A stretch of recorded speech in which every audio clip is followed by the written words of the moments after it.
Okay, and we are on air. We are on air. Welcome to White Hat versus Black Hat SEO show. I am Josh Bachynski, your host for today. Chase may or may not be joining us later. He's probably sleeping off a bender right now, or who knows what you young folks do these days.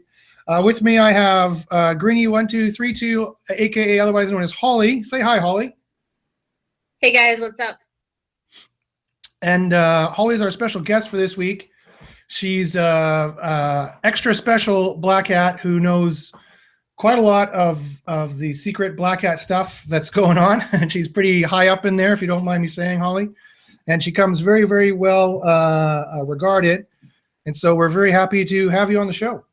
Thanks. I'm excited to be here. We're excited to have you. So as we always do in White Hat versus Black Hat, we have a few regular segments, and I think I just pick one at random, the one that I want to do, and then we do it.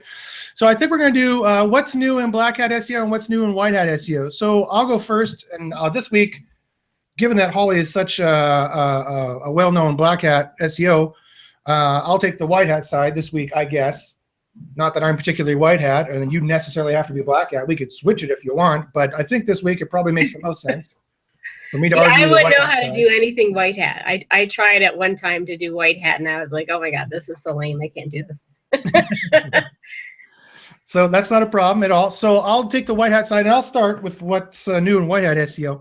So now you might disagree, Holly. You might find this controversial, and if you do, by all means, go ahead and say so later. But I'm getting more and more evidence of people emailing me, and not like just unsolicited emails of people who listen to me, and who are saying that links are playing less and less a factor. I'm not saying zero factor. I'm saying less and less a factor. They're looking at the SERPs and they're seeing sites ranking that have 2 links, 3 links, 0 links, or 30 links tops. And I have one fellow who emailed me recently, and I tweeted about it. And he's ranking sites with hardly any links at all, and he's focusing on design and quality and trying to make sure that he converts really, really highly. And this seems to be working for him. And I've been doing sites like that for quite some time. So at least to me, it looks I don't know how that's White Hat. It could be any SEO, really, quite frankly. But to me, it looks like the link algorithms are being more and more reduced. But I find that people in the Black Hat community typically disagree with that quite a bit. I don't know, maybe it's because they're seeing different things and they're working in different niches, or maybe it's because some of them are selling private blog networks and want to maintain the illusion or the stance that links are still the biggest ranking factor and still the stuff that's working. So I don't know. I don't know if I've opened Pandora's box, a shitstorm from Holly, but by all means, Holly, what do you think about linking links in the algorithm moving forward? So I kind of have a different look at it, obviously, because I'm a Black Hatter. So my belief, I guess I say, my methods are throw as much shit as I can to the wall. And what sticks. As I mean by shit, I mean backlinks. Back in 2013, 2014, or 2015-ish, we used to run GSA, and we were doing about 1.5 million links on a daily basis to YouTube videos, to websites such as that. And I wasn't getting penalized. But if you try to do that in 2016, even 2017, you can't do that. It's more about the quality of the link versus the quantity of the link. I'm filtering out just things like trust flow and page authority and domain authority. I know people say that you can jack the page authority and you can make it to what you want, but that's what I'm doing, is I'm making the properties what I want them to be, and then I will place my links on them. So I'm more like giving Google what they want in the sense of the trust flow. I'm just making it the way that I want it to be. So, I had a PBN network back in 2014, and it was going strong for about 6 months. I had, really good links. I had really good legitimate expired domains that were legitimate companies that I bought the domains from. And when Google came in and knocked out all the PBNs, I also lost mine. I lost $30,000 overnight. So my PBNs are not expired domains anymore. My PBNs are things like Web 2.0. So they're like the Twitter profiles, they're Blogspot, they're Weebles,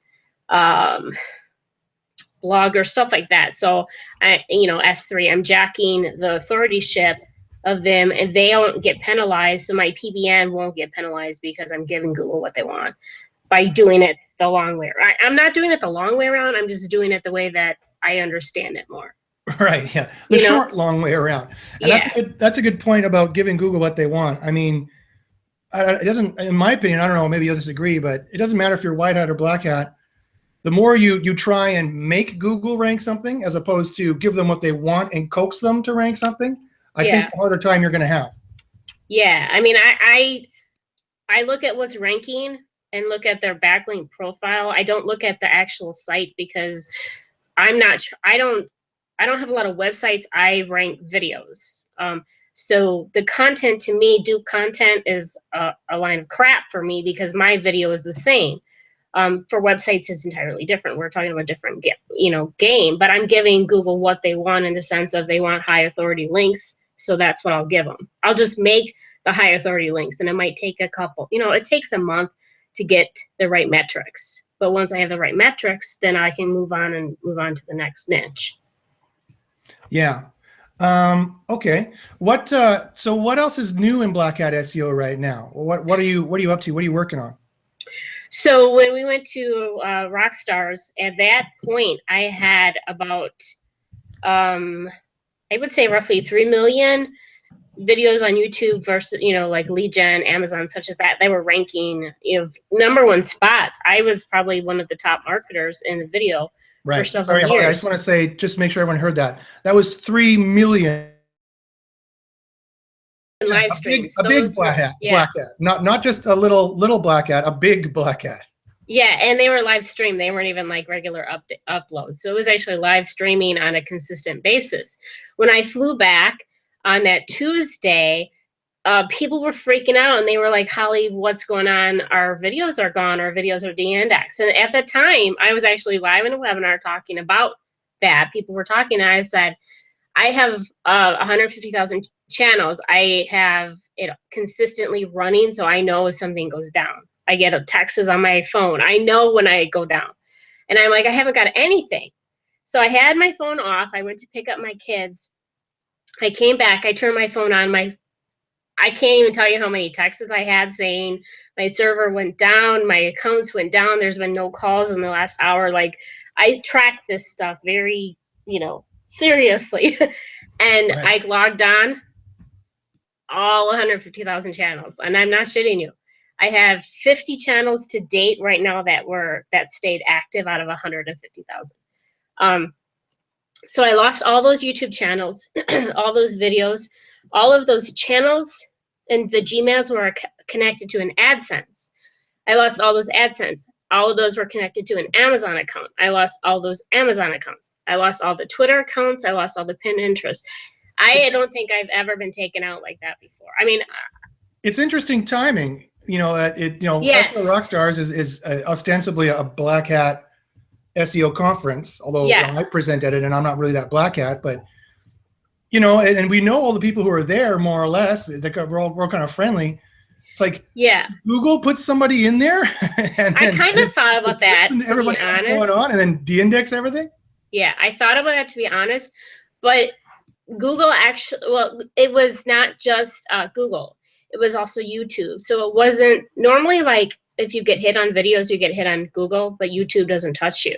It was Google and YouTube. They knocked everything out. And they did not just knock out my live streaming. They took out uploads from 2013. And it just wasn't me. That's why I was like, well, I might have started the targeting, don't get me wrong, because I don't talk about it a lot, but people know what I do. So there had to have been thousands of people that lost their YouTube accounts.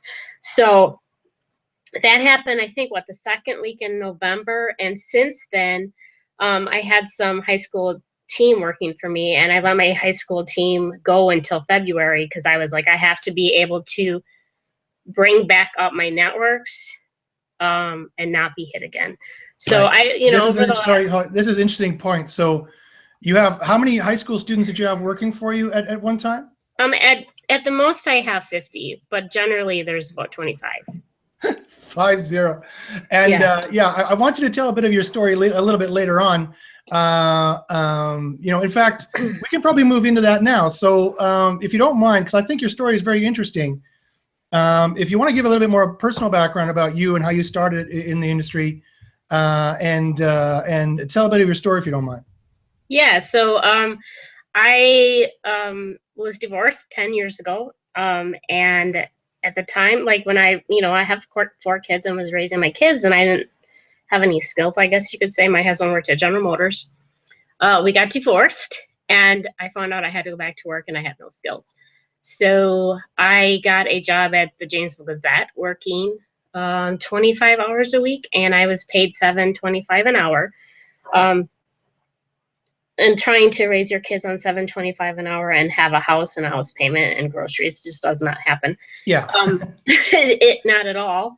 I, started there. I ended up getting a job at American Family, making $8 an hour, but I had to drive an hour to get there. So really it was like $5 an hour. And then I took a job at Rate Watch. And while I worked at Rate Watch, I moved up in the company real quickly and was the supervisor of the emailing department. And while I was there, I was going online and trying to teach myself some skills. And I, just was typing things in, like how to make money online, how to, I'm a single mom, make money doing something legally, that I can be home with my kids. Right. I came across the forum Digital Point. I read forums on Digital Point, then I found Wicked Fire, then I found Warrior Forum, then I found BHW. I pretty much like read all the methods, and the most method that I found I could make money quickly on at an easy, not put a lot of effort into it, was PBN network. So I bought about 100 PR6s and about 50 PR5s. Got some clients for that. Over 6 months time, I made a lot of money. I was on food stamps at the time. I was on medical, state medical, and all that stuff when you make $7.25. And I was able to quit my job, go off state aid, and within a month of quitting my job, Google de-indexed my PBN. So I didn't have any money again, basically. And then I decided I needed to teach myself how not to get hit by Google and be able to not piss my clients off and have their sites go down. And my solution was YouTube and YouTube videos. And the reason why I picked YouTube is because my kids are heavy into YouTube and they understood it. And that kind of went from there.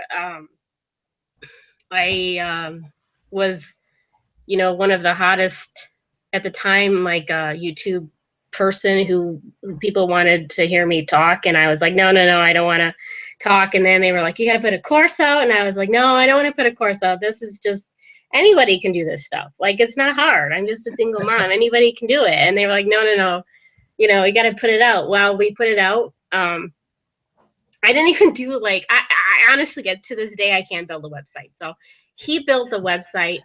He did the whole funnel. I showed up for the training, and within 12 weeks, I made $1.2 million. And that was just on the course itself. Everybody wanted it. People were doing it. They were like, oh my God, it actually works. So what was this course about? You said you made $1.2 million. Yeah. You're talking US dollars? Yeah, $1.2 million. It was all on YouTube videos about how to make YouTube videos that convert, how to make videos on Adobe, how to rank your videos with GSA, how to, at the time we were doing Hangouts, not live stream. Like everything I put into it was actually stuff that I did. So that's why I knew it was going to work. And I felt like, okay, I can put my name on it, And that was put out in 2013. And to this day, 4 years later, people still buy it. So it's kind of crazy that it still works to this day. You just have to change a couple things. You can't do GSA. You have to have quality links. I'm not doing live streaming anymore. I'm doing uploading, because I think that they are targeting live streaming at the moment. they're targeting obviously spammers. So my video is still always the same. I have 180,000 videos up right now of the same video. It's not duplicate content because I change it like 1 second, you know. But that's basically how I got where I was, is that I actually sat down and did it, and I stopped reading methods. Like, if you're going to read and never actually do anything, then how are you going to know it works? You know, you guys do something. Can you tell us a little bit about your YouTube operation that you had going? That now it's mostly been de-indexed and you're changing it, but tell a little bit about that, if you don't mind, with the kids you had working for you and whatnot. Yeah, so I had 3,000 servers, VPSs, and they were all running 24 hours a day doing live streaming. So my kids would actually, they each have a own laptop. My kids are all, I don't know if I want to say high risk, but they're kids that need something to do after school, I guess you could say. So I would pay them $20 for 4 hours of work. They come to my house in my basement. They bring their computer, their headphones. They can do whatever they want, listen to whatever they want, but they have to do 4 hours of work. So they would set. Were special needs kids, weren't they? I don't know if I want to say. I had some Down syndrome kids, but they were kids that their parents weren't around a lot. Okay. You know what I mean? Yes. Oh, I know what you mean. Yeah. So, you know, sometimes the only time they ate was when it was at my house. So they would go online and set up campaigns for, you know, like, what's the program? Like Money Robot, they would set up campaigns in that for. They would set up LSG campaigns. That was the live streaming. They basically did the grunt work that I didn't want to do. And they did 4 hours a day of it. You know, we were always 6 months ahead of, so if we were in the summer, we would be working on winter niches. Like if it was summer, we were doing snow removal, and during the winter, we would be doing landscaping. So we're always 6 months ahead of our competition, because that was the way I could keep my videos ahead of everybody else. Right. And just to explain to people, these are kind of lead generation videos where, you know, do you need snow removal? You can call us, blah, blah, blah, blah. Those kind of videos, right? Yeah, it was like a 30-second video. It was like, if you need AC repair, blah, blah, blah, come and call this number. We'll have a receptionist waiting by. It was literally a 30-second voiceover, because it was just just one video, or it was just like one image. It wasn't even a bunch of images. It was just one image. So right. Yeah. Yeah. I'm a lazy marketer, so I get, you know, it works. So why not do it? I'm not going to put too much effort into something. If it, you know, if it works, you can be lazy, then be lazy. I guess, yeah, it takes a lot of energy to be a black hat on the level you're doing it. So I know you said earlier that it's easy to do. I think you're underestimating how clever you are. I don't think it's very easy to do, and I think a lot of people would find it very hard to, you know, quit their job and a couple of years later make over $1 million. Yeah. Well, I mean, it's marketing. Right. I mean, a lot of it was just, I understand computers, and once I could, like my kids, I would teach them where to find the holes in Google and say, these are the tests we need to do, and then they would come bring them to me, and I would look at them and say, okay, here's the hole. So this hole is open right now. Let's go at this hole. You know what I mean? Like, yeah, let's exploit it. I'm sure Google would be very happy to hear that you had a group of up to 50 teenagers, like some kind of hacker group. You're teaching them how to hack Google. Moving forward, I'm sure they're gonna be very happy about that. Yeah, they're very smart kids. Yeah, they, you know, they can leave here and they can go to college, and they already have skills. A lot of them work for their universities doing web design, and I can call at any time and say, hey, give me a hidden backlink on a blog. Can I make a blog on your, you know, so it doesn't even have to be hidden, because a lot of them just, they have blogs there, you know. Yeah, just sitting there. Yeah. Yeah. And, you know, a lot of times you have to pay a couple $100 for those university links. I don't have to pay them, because, you know, I have like 20 right now that are at work at universities.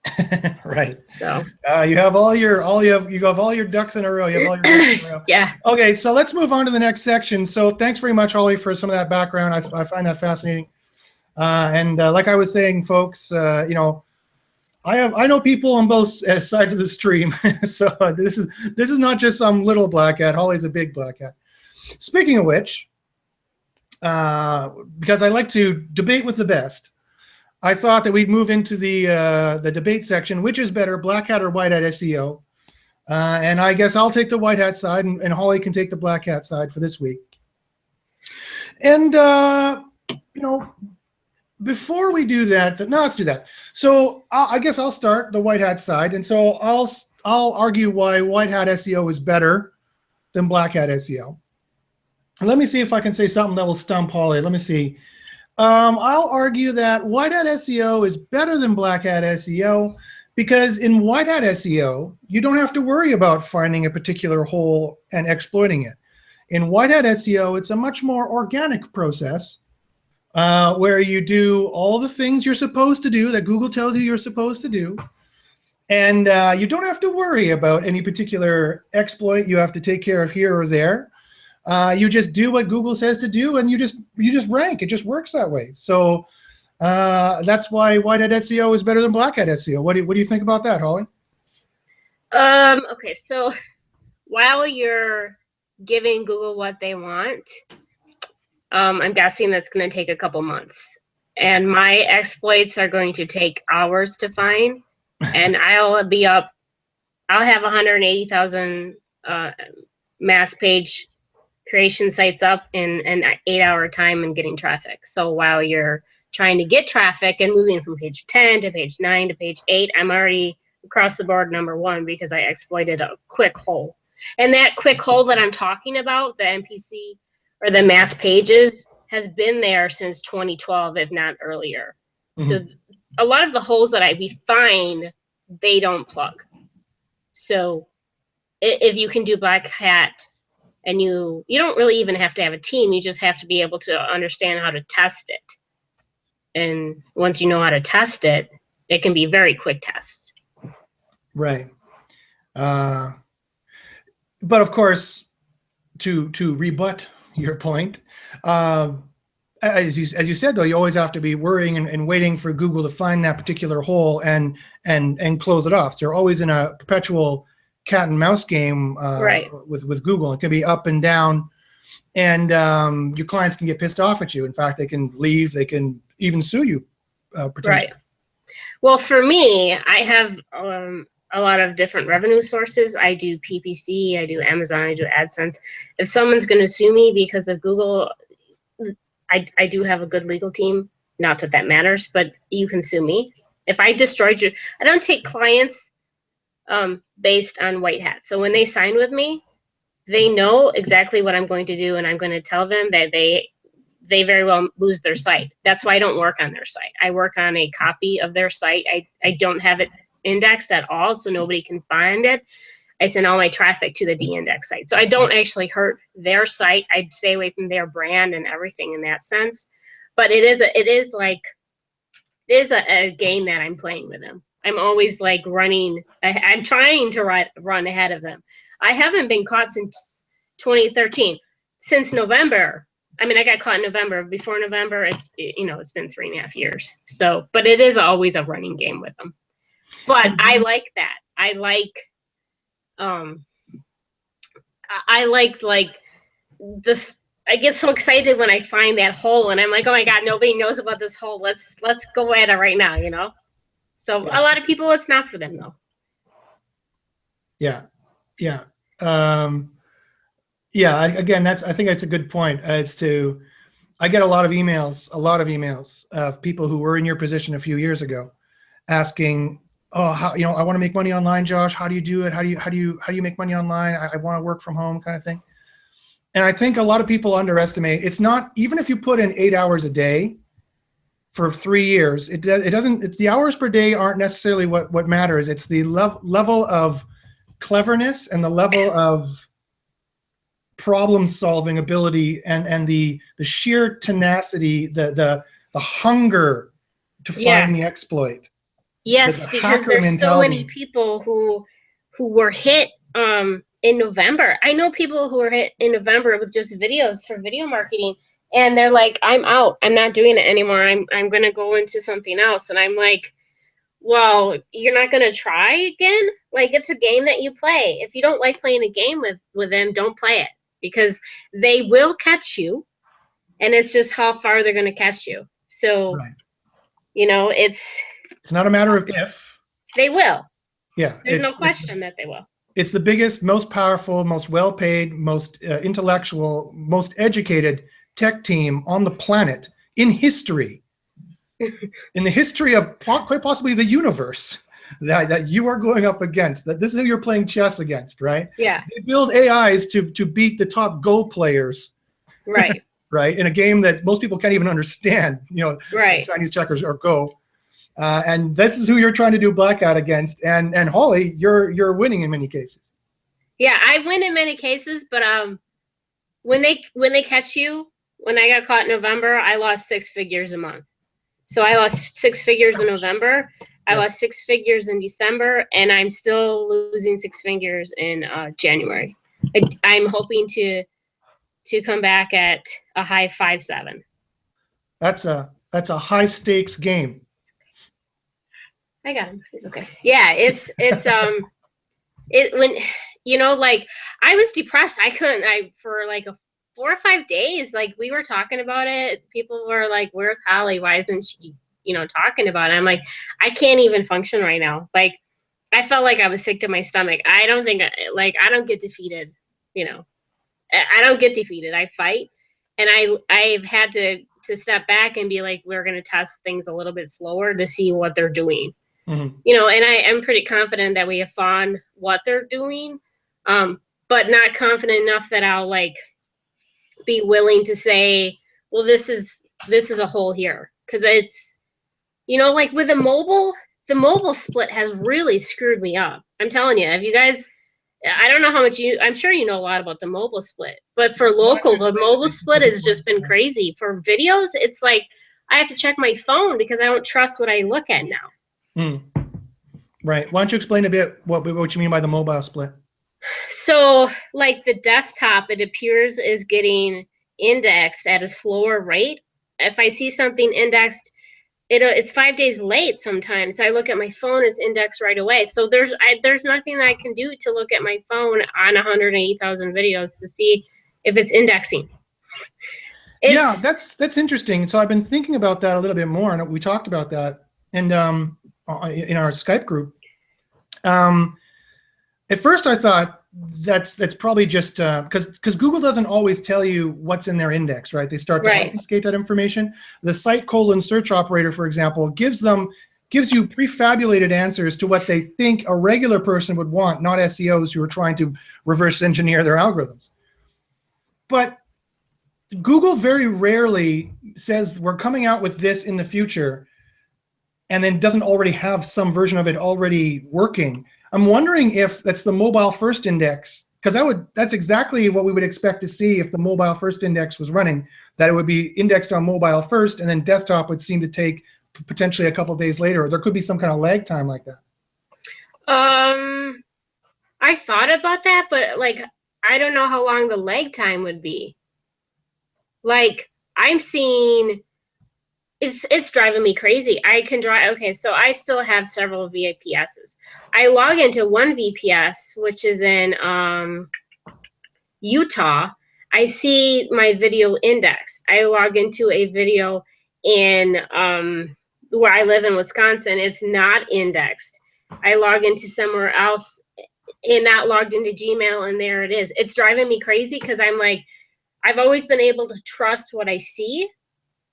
You know what I mean? Like, I understand that they don't always show you the index, but I can't trust what I see now. So that's one of the big things that has changed for Black Hat, is just because you see it indexed, it does not mean that it's indexed. It's like Craigslist all over again is doing ghosting. And me and you have talked about that. They started doing the doorway pages.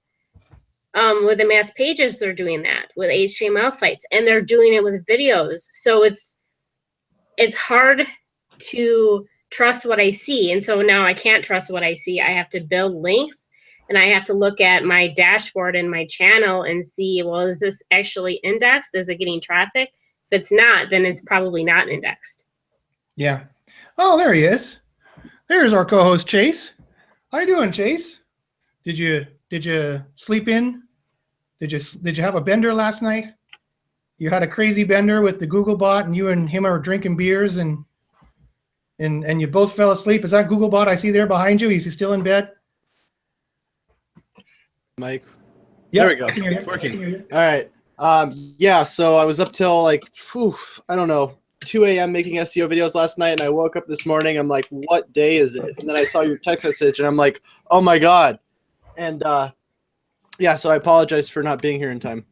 It doesn't matter. It's all right. Holly and I have been talking. Holly, this is Chase. Holly.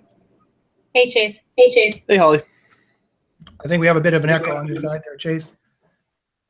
Oh, is there an echo going? I'll just change the speaker output. The slightest bit, but so yeah, Holly and I were just talking about Black Hat SEO. I don't know how much of the show you heard before this. I think it's in. Mute. Holly has some barking dogs there. I think it's her dogs are barking. I think it's interesting just to kind of cap off Holly's point she was making in that, yeah, when you're doing any kind of SEO, not just Black Hat SEO, but any kind of SEO, but more Black Hat SEO as well. I think you have to be resilient. I think you have to warn your customers ahead of time, as she did as well. I think you need to. What audio? My audio completely shut off? Chase just messaged me and my audio shut off. Can you guys hear me? Say so in the chat. I can hear you. Oh, then if Holly can hear me, that's all that matters.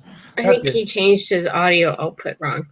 Oh, he messed up. Now he's gone. He's having a tough time. But I think, yeah, you have to be resilient. You have to warn your customers. You have to have that hacker mindset, because a lot of people, like I said, I got a lot of emails of people saying, I want to make money online. How do you do it? Everyone says it's easy. Quite frankly, I don't think it's easy at all. I think it's actually quite difficult. And people who say it's easy are just really underestimate how clever they are, quite frankly, and really overestimate the self-learning ability that most people have, or quite frankly, don't have. You have to have a very good self-learning ability. You can listen to other people. There's big black hats out there who tell you how to do this and tell you how to do that. But, I research a number of them. I don't know, maybe Holly, you'll disagree, but I research a number of them. And there's a lot of people out there who say this and that works, but it doesn't work half as well as they say it does. And there's all kind of caveats, that a white hat like me would pay attention to. Like, I'm not going to mention who it was, but a very major black hat who sells a lot of courses and sells a lot of stuff. Gave this miracle cure for how to rank, and I bought it. I looked into it. I buy them all. I look into them all for research's sake. And I noticed in his fine print that said, if you don't have a quality site, and if you have quality problems, or if you have duplicate content, or all these quote unquote white hat things that white hats worry about, quote unquote, he said, then it's not going to work. And so I thought, okay, well then, when you start seeing how much the white hats say this, black hats say this, it really starts to merge at some point. The only difference is when you've got 3 million YouTube videos and you're ranking those things. Then that gets a little different. When Google's specifically trying to go after you. Yeah. Okay, so we have a question, and I thought it'd be interesting to see what everyone says about it. So Tyler Moran asks, what do you recommend for ranking a new e-commerce website? He just wants to know an idea of what he should focus on, maybe like the top 5 things.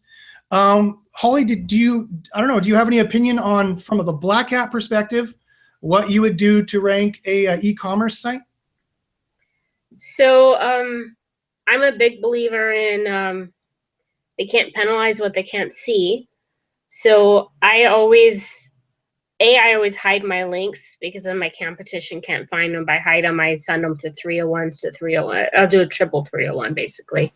But I think honestly, for if it's like a client site, I think honestly that it ranks based on the content. You have to have good content.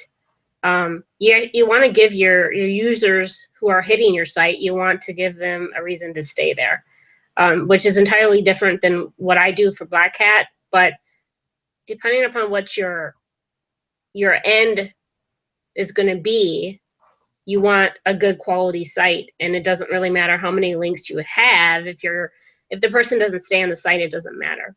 So I would send it, if it was my own client, I would make a copy of his site and make sure it stays de-indexed and send traffic to that site and see what's the bounce rate on it, what I can make changes on. And, I would try to talk them into letting me just drive it at that so I don't ruin their brand. Because I will ruin your brand. If you let me, I will. You will push it until it breaks. Yeah, I will. And I know I will. So that's, I know where I need to stop. You know what I mean? That's a really good point. Separating out the website to a separate website that you can do testing on, you can push traffic at, you can do testing, you can do changes, you can do complete radical redesigns. That's a really good point of I think a very high level SEO point. That's a very pro tip that you can separate things out and do testing on it. And I would agree with what you're saying. It doesn't matter. Even Eric Eng, probably one of the most prominent white hat SEOs, who's so prominent that Google, he asks Google have a hangout like this, and Google comes to it and says sure, and they do it. So that's how prominent he is. He says the same thing, that it doesn't matter how many links you have. If you have a terrible bounce rate and you're not converting, then it doesn't matter. You're not going to rank for very long anyway. And the response I get to that, people who want to poke holes, not very many people want to poke holes in that anymore. I think I've finally convinced, and the industry has finally convinced the industry or other people that bounce rate matters and conversions matter. But when they used to want to poke holes in that, they'd say stuff to me like, well, Josh, I have a bounce rate of 80% or 50%, and I'm still ranking, what's the deal? To which my response was, well, you don't have to be like, there's not a magic number. You just have to be better than everybody else. It's like that old joke with the bear. You don't have to be faster than the bear. You have to be faster than everybody else. You just have to have a better quality score than everybody else does. Even if your quality score is terrible, it's like 3 out of 10. If they have a 1 out of 10 or 2 out of 10 quality score, you're still winning in that regard. Right. And if they have a better quality score, just make sure that they don't do something, run something at it to make them have a bounce rate. I mean, that's a Black Hat thing. So there's another Black Hat thing there. Fantastic. Okay. Yeah, I'd like to add into this, Josh. So apparently, Backlinko, the guy we were talking about last week, he just literally today released this massive e-commerce SEO guide. So I think that'd be helpful for whoever asked that question. I just got an email about it, and Backlinko is probably one of my favorite SEOs that I follow. So the link to that we can leave in the description, but it's backlinko.com/ecommerce-SEO. Sure. Okay, so let's move on then to the next section. What would Google do? So this is the section where we kind of put our thinking caps on and speculate to the future of what we think Google would do. So let's ask this. So in a completely mobile world, do you think when they move to the mobile first index, do you think that they're going to rank sites off the mobile, the mobile version of the site, so the mobile quality, the mobile design, the mobile speed? That's how they're going to rank the desktop site? Or do you think they're going to separate it out to the desktop rankings and the mobile rankings? Wait, I think they're separating them. wait. Yeah. Do you mean they already did move over to the mobile first index, Josh? Oh, okay. This is news to me. How do you know this, Jace? Where do you come by this information? I just recently read an update that they finally did it from Search Engine Journal. Oh, okay. Maybe you could share that URL. The last time I heard John Mueller speak about it, which was December 27th, so just a week or two ago, he said it was months and months away. Really? Like, he often says that. He says it's months off, but then they do it, or they already have part of it done. So you never really know, but you only know that they've released it once they say it's released. Okay.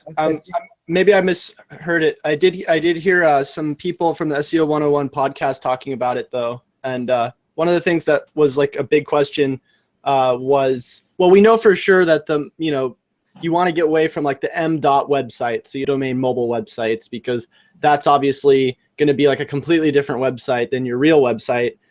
So you want to integrate your real website with, a dynamic scaling website. The other thing that's big, is a question is if there's links to like the mobile website, like say it is a different,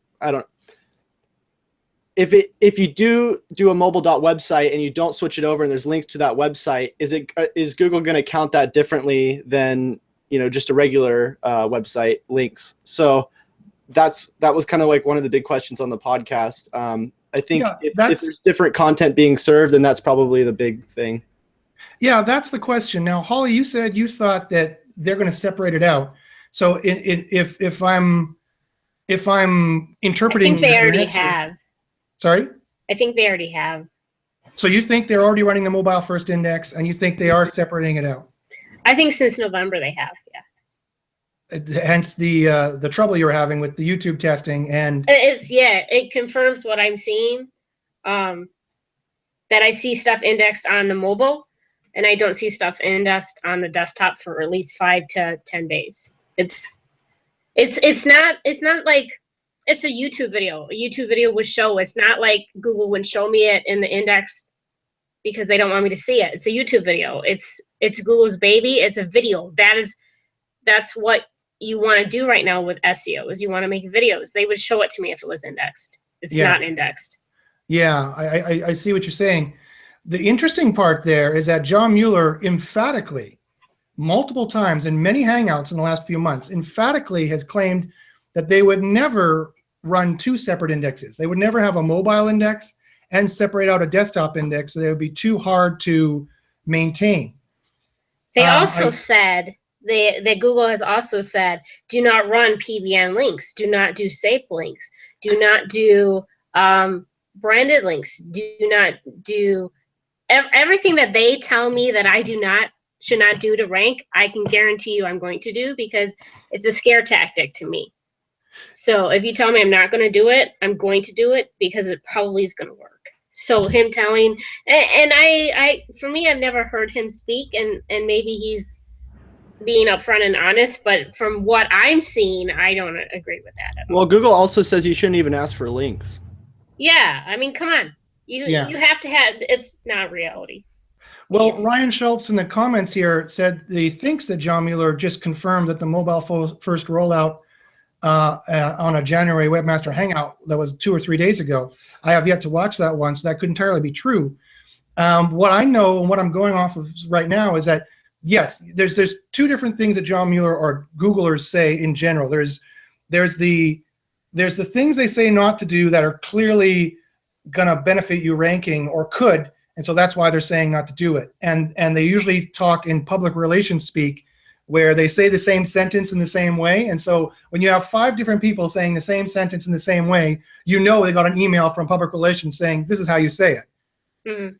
But there's the other things they say that one-off things. They don't all repeat each other, and sometimes they contradict each other.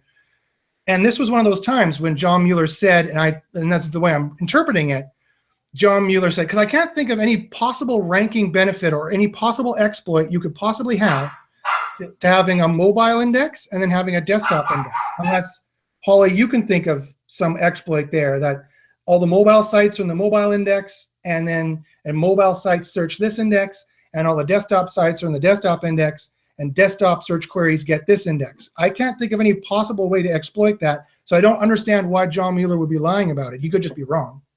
I don't think that he's trying to find a way to exploit it. I think it's that everyone, oh my God, like 80% of people search on your phone. They search by video. Yes. So I think it's just going to be different. I gotta mute. That must be Google at your door, banging on the door. Stop, Holly, stop. Yeah, I think I agree with Holly. I think what's going on is Google's recognized how much mobile's growing.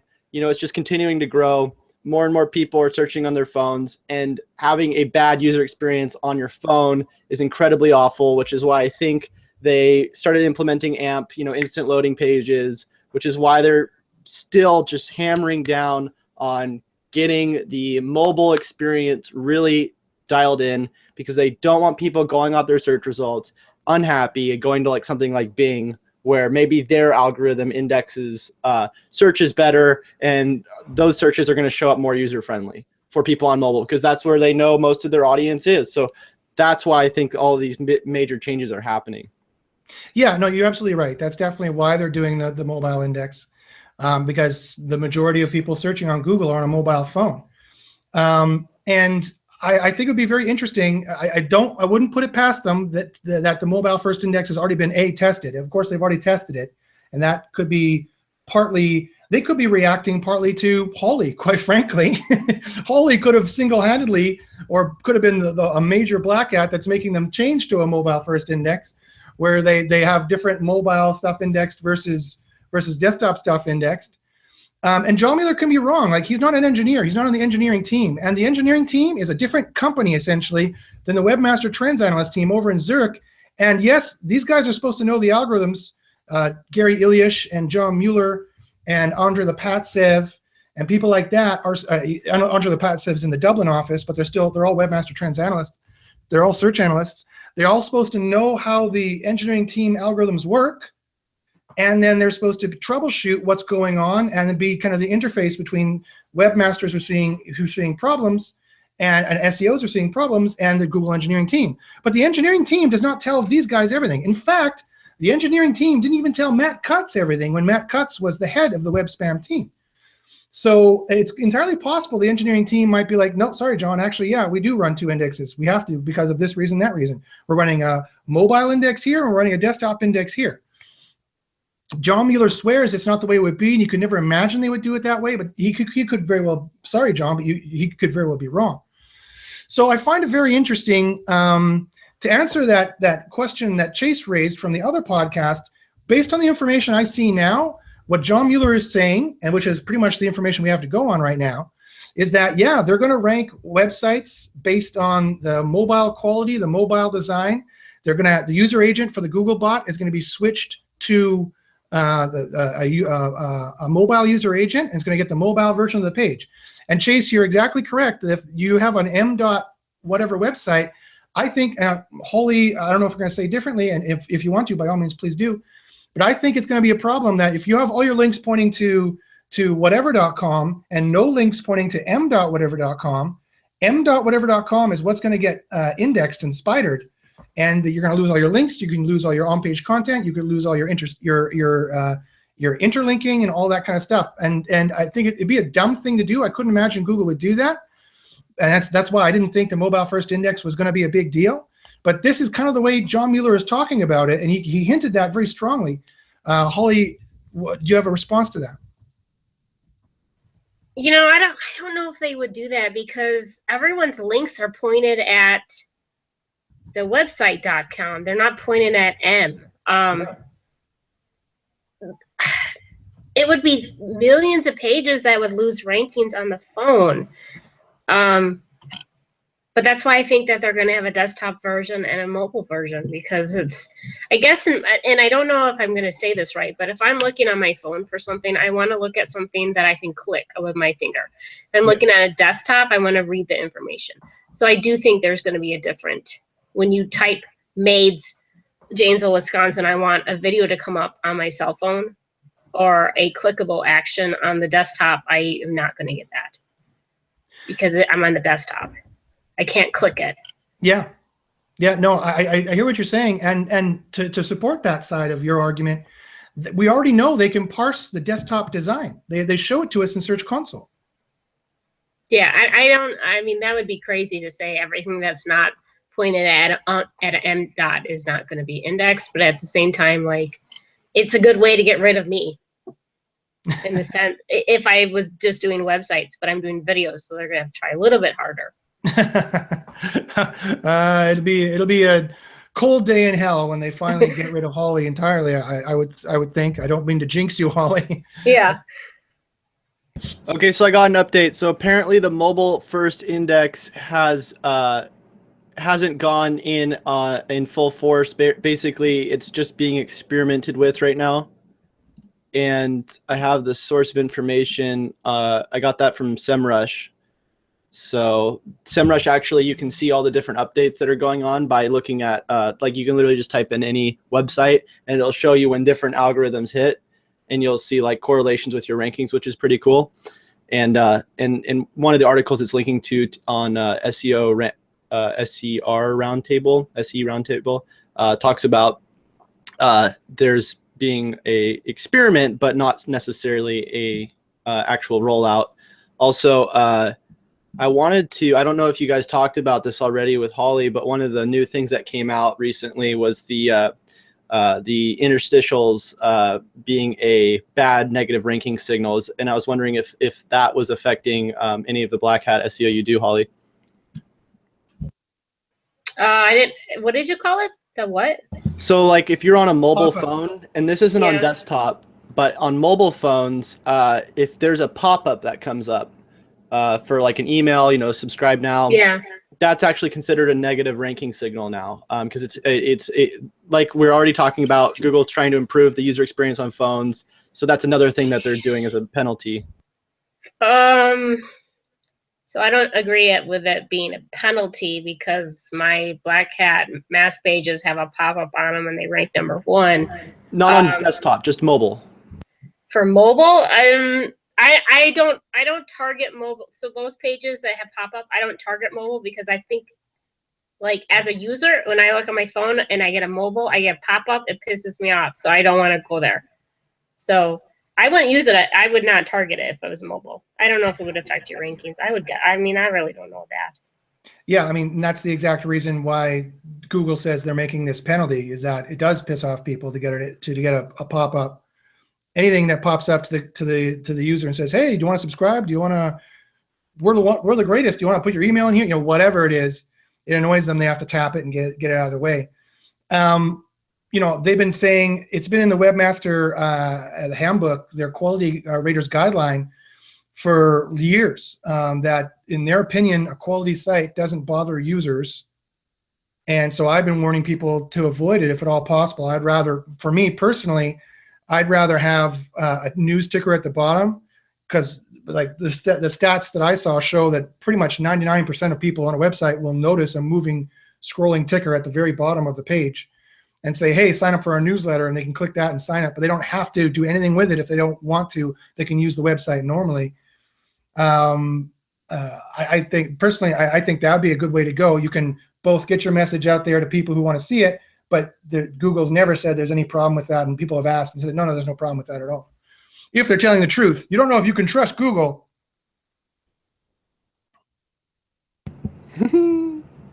Especially John Mueller, right? Someone said something interesting in the chat here. I didn't read the whole comment, but it raised an interesting point. So they're talking about the legality of SEO, and if Black Hat SEO is illegal or not. Holly. Oh yeah, it is. About that. The aspects of some of the stuff that I plan is absolutely illegal. Clickjacking, clickbaiting, you will get sued if you're caught. They don't go after the little boys. They go after people like me, though. For clickbait? Yeah. That's interesting. Yeah, I guess it depends on the country you're in. SEO, they're asking all kind of weird questions here. So one, SEO is not illegal in general. SEO is not, no. Not even according to Google. It's not even against their guidelines. Officially, their stance is SEO is good. Of course, what they define SEO to be is different than what I might define it to be, which is different than what you two might define it to be. You ask every SEO what SEO is, and you're going to get a different answer, most probably. But even Black Hat SEO, even trying to game Google's algorithms in general, just like buying a link, for example, or spinning some content to fluff out your site with hundreds of thousands of pages or something like that, that technically is not illegal, at least in America or Canada or any country that I know of. But there is higher levels of Black Hat SEO that can get into various issues, and so you definitely have to be careful. one of the gnarliest black hat SEO stories I've heard in terms of breaking the law, and I don't know if you guys heard about this, but there was this article I read about this guy who got hired by a company, a pretty big company, and wound up ranking them really high or something, and then had this other article that he was going to create where if they didn't pay him a certain amount of money, he was going to rank that article, and it was like this huge exposure thing that was going to, you know, bring the company a bunch of bad rep. And so they were paying him all this money, like $50,000 at a time, so that he wouldn't release this article, and wound up getting I think around $200,000 total. And then they filed this lawsuit, and he wound up going to like prison. Pretty crazy. Well, that's technically extortion, so I believe that's illegal both in Canada and the U.S. in every major country that I know of. Holly, would you ever engage in you mentioned a little bit about negative SEO. How much do you know about negative SEO, and how much do you engage in it? On the record, I have done a couple to a couple people that deserved it. Right.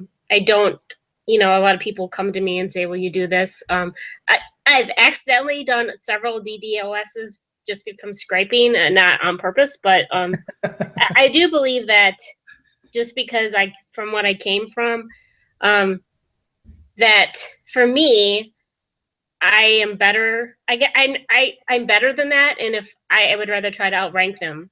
If you're going to do something dirty to me, however, I'm going to do it back, and I'm probably going to win, because I practice on my own stuff to see if I can actually, I used to negative SEO my own properties, so that if someone came in and sent a bunch of porn links, say, then it would have already done by me. So I don't really care if someone is going to come and try to do that. I mean, I've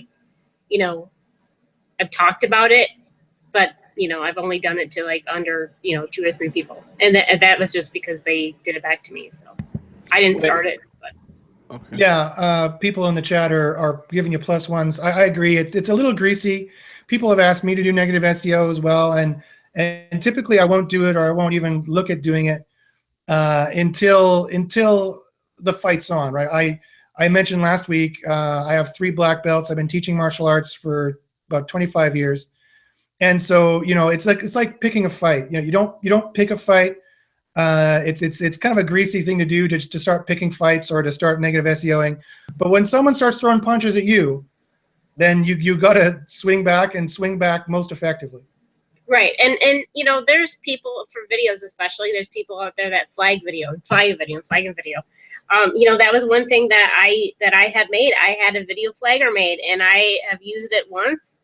It was never something that I wanted to make, but I'm like, if someone's going to attack my lead gen, I will do it to them if they're going to do it to me. And I've never sold it. I've never actually talked about it, because it's dirty, and everyone has to make money. Everyone needs to make money to live, and I don't want to ruin someone's business, and I don't want them to ruin my business. But if you're going to tackle me, I damn well I'm going to do it back. And for everyone listening out there, I would be very, very careful about taking Holly on, because I've seen some of her. She's at the last conference we were at, she released a little bit more of what she does and how she can do it, and some of her abilities to do that. And yeah, I would take it very easy. Steve Bizen says you should see the photos of the mountain lion that tried messing with Josh. That's right. That mountain lion's dead. No, I didn't kill a mountain lion, but I do carry a machete when I go hiking, and a big walking stick. So I definitely wouldn't go hiking without a walking stick or machete. All right, folks, that's been about an hour. Chase and Holly, thank you very much. Do you guys have any final things you want to say to the 30 or so people listening right now? I just want to say to rock on, and dude, SEO is dead. SEO is dead. SEO is dead for people who can't self-learn very, very well. That's definitely for sure. You got to be a self-learner, or I would get on with an agency and intern somewhere and learn that way. That might be a better way to do it. Chase, do you have any final comments? Stay classy. That's what Chase said. There was one last question I guess we could just squeak out here. Someone asked, John Shamayan, sorry if I pronounced your name wrong there, John. He asked, what SEO tools do we all use? What are your guys' top 3 SEO tools, Chase? Top 3. For off-page SEO, I use Pitchbox and some sort of automated outreach. For on-page SEO and rank tracking, I use something called SEO Profiler, which is a pretty comprehensive tool, but it's totally worth learning. And then my third favorite tool is probably like something like SEMrush, where you can check traffic and a lot of other things around like what people are doing for paid ads and whatnot. I actually have a video of the top 29 tools I use on YouTube if you guys want to check it out. Cool. Holly, do you have any tools you want to share that you can use? So my always go-to tools is something called Zenaposter. It's my VA. I have templates built, $20, real cheap. I can have that template do anything I want it to do. My next one was XRunner, which people haven't used probably in, I don't know, 10 years. I still use it. Profile links work for whatever. Old school. And, you know, probably Scrapebox. A lot of, you know, they're old tools that still live to this day. And if you know how to use them the right way, they still work today. So they're cheap tools. You know, it's $100, $150 investment, and you easily can make $3,000 a month on them. You know. That might be an interesting topic for another video in the future. And the tools I use are just I'm mostly doing penalty recovery and things like that. And so my major tools I use is Google Analytics, Search Console, and my brain. That's it. So I guess that means you could say I'm a tool, I suppose. I've been called worse, that's for damn sure. I've been called worse by Holly, actually. In the past. Yeah, at Rockstar, see that. Yes. So thank you very much, folks, for joining in. This has been White Hat versus Black Hat SEO. As always, I'm your host, Josh Bachynski, and my co-host, Chase Reiner, and our special guest this week, Holly. Thank you very much, Holly, for joining us. Thanks for having me on.